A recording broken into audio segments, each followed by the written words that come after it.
नमस्कार मित्रांनो, योगसूत्रच्या पुढील भागात मी वर्षा पांडे आपले स्वागत करते.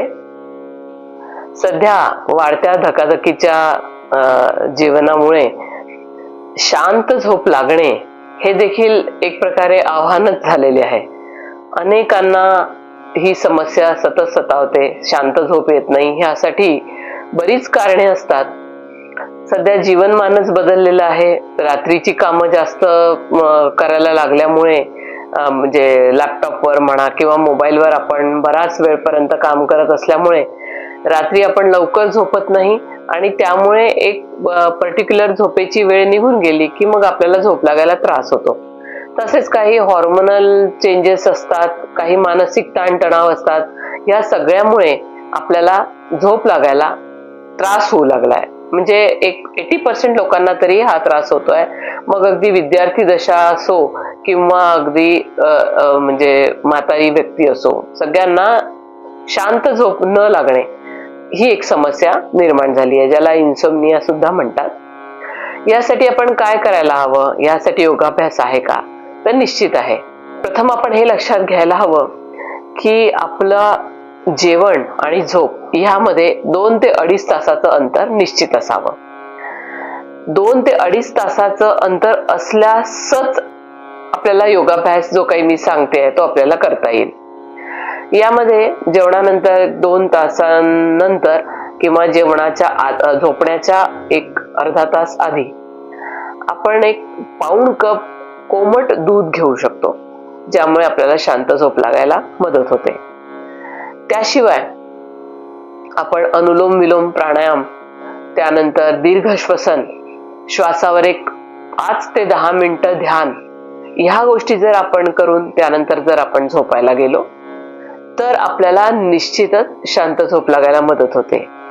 त्याशिवायही जर आपल्याला झोप लागली नाही तर मी पूर्वीच्या भागात शवासन घेतलेलं आहे, किंवा आपल्याला कुणाचं शवासन आवडत असेल तर त्याचा एक मंद आवाजात असा एक ऑडिओ लावावा आणि आपल्या सर्व अवयवांचं शिथिलीकरण करावं. म्हणजे सर्व अवयव हळूहळू सैल सोडावे. त्या शवासनात जे गाइडेड इन्स्ट्रक्शन्स दिलेले आहेत त्या इन्स्ट्रक्शन्स प्रमाणे आपण आपले सर्व अवयव शिथिल सोडत जावे, ज्यामुळे आपल्याला शांत झोप लागायला मदत होते. आता ह्यामध्ये आहाराची भूमिका देखील फार महत्वाची आहे. आपण जो आहार घेतो तो चौरस आहार असायला हवा. त्याशिवाय खूप पोटभर जेवू नये किंवा पोट रिकामं ठेवू नये. या दोन्ही गोष्टींनी झोप लागायला अनेकदा त्रास होतो. तर कुणी आपल्याला म्हटलं की एखादी पोळी अजून खाशील का, तर तेवढी भूक आपल्या पोटात असावी. एवढी भूक ठेवून आपण जेवणावरून उठावं. आणि त्यानंतर चौरस आहाराचं तर फार महत्व आहेच. म्हणजे आपण जसं आजकाल जंक फूड किंवा इतर काही गोष्टी नेमक्या संध्याकाळच्या किंवा रात्रीच्या जेवणामध्ये त्या घेतल्या जातात, त्यामुळे आपल्याला झोप लागायला त्रास होतो. जर आपण व्यवस्थित वरण भात भाजी पोळी असं जे आपलं एक आहार आहे किंवा खिचडी कढी रात्रीच्या याच्यात आपण असे जर आहार घेतले तर त्याने आपल्याला झोप लागायला निश्चितच मदत होईल. मी अनुलोम विलोम प्राणायाम आणि अनुलोम विलोम प्राणायाम पूर्वी घेतलेला आहे. त्याशिवाय दीर्घ श्वसन कसं करावं 1-2 मिनिटात आपल्याला सांगते. अनुलोम विलोम प्राणायामामध्ये अतिशय शांतपणे संतपणे आपल्याला करायचंय. खूप श्वासावरही अतिरिक्त ताण न घेता आपल्याला अनुलोम विलोम प्राणायाम करायचंय. हातांची प्रणव मुद्रा करावी. शेवटची 2 बोटं डाव्या नाकपुडीवर ठेवायची आहे आणि अंगठा उजव्या नाकपुडीवर. अतिशय संतपणे श्वास घ्यायचा आहे, म्हणजे आपल्याला आपल्या श्वासाचा आवाजही येणार नाही इतक्या संतपणे आपण श्वास घेणे आणि सोडणे करणार आहोत.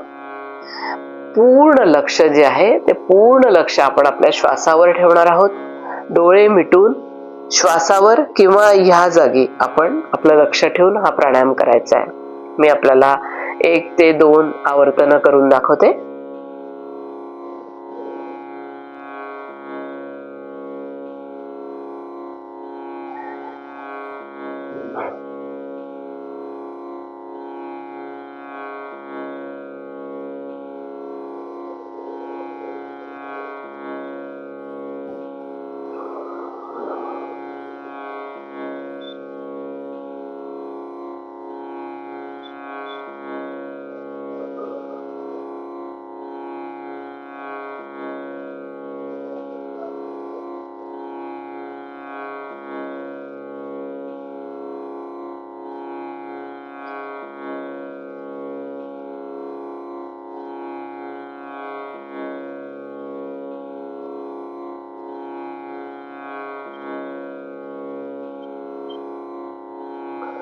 याप्रमाणे आपण 5 आवर्तन सफिशियंट आहेत अनुलोम विलोम प्राणायामाचे.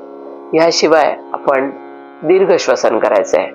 तर दीर्घ श्वसन म्हणजे पूर्ण लक्ष श्वासावर ठेवत खोल श्वास घ्यायचा आहे, खोल आणि दीर्घ, आणि तो खोल आणि दीर्घ श्वास सोडायचा आहे. पूर्ण लक्ष यावेळी देखील श्वासावर असावं आणि या दीर्घ श्वासातूनच आपण दीर्घ श्वास प्रश्वासातूनच आपण श्वासावरच्या ध्यानात जाणार आहोत. कशा प्रकारे मी सांगते. अतिशय दीर्घ श्वास घेऊ.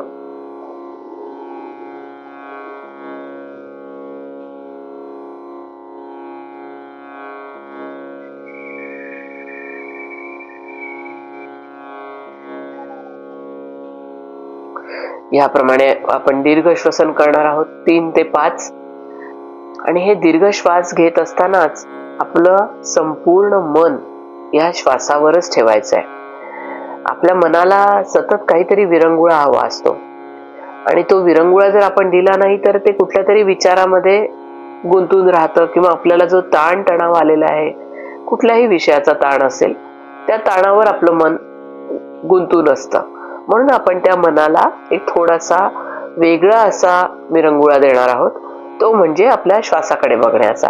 तर आपण डोळे मिटायचे आणि पूर्णपणे श्वास आपला कसा येतोय, कुठून येतोय, कुठपर्यंत जातोय, मग तो सोडताना आपण पुन्हा त्याला कुठून सोडत आणि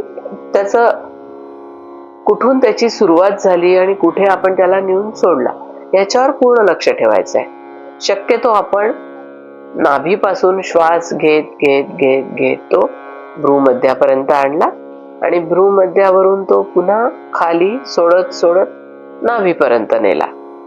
हे आपल्याला सुरुवातीला शक्य होत नसेल तर अगदी आपल्याला नाकापासून तर आपल्या छातीपर्यंत किंवा फुफ्फुसांपर्यंत, फुफ्फुसांपासून नाकापर्यंत इथपर्यंत जरी आपण त्याचा जो प्रवास आहे श्वासाचा, तो जरी आपण इमॅजिन केला, म्हणजे मनाने पूर्ण श्वासावर आपण जर ध्यान लावलं तर आपल्या मनाला एक विरंगुळा मिळतो आणि काही वेळासाठी तरी आपल्या मानसिक तणावापासून मन जरा दूर जातं आणि त्याने आपल्या मनाला एक प्रकारे आराम मिळतो, रेस्ट मिळते मनाला.